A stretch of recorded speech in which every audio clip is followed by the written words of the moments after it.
gerade mit so einem jungen Hund die Möglichkeit habt, alles nur schön aufzubauen. Ne? So ein Hund macht ja, so ein junger Hund, relativ viele Fehler noch. Die pullern rein, die knabbern alles an, die rennen weg, die rennen noch irgendwelchen Blättern hinterher, die fressen alles vom Boden.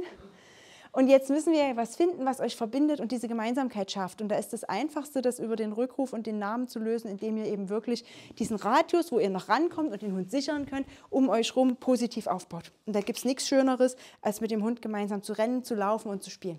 Der kann noch gar nicht genau wissen, wie er heißt. Und bevor du jetzt dieses Problem dir aufbaust, du sagst den Namen 10-mal und der reagiert erst beim 11., mach's lieber gar nicht erst, sondern sprich ihn nur an, wenn der dich sowieso schon anguckt. Und sagst seinen Namen dazu, weil jetzt ist er ja aufmerksam. Jawohl! Und gleich nochmal. Jawohl! Und jetzt rennst du mal zur Tür. Ja. Und gleich nochmal. Und Timmy dazu sagen.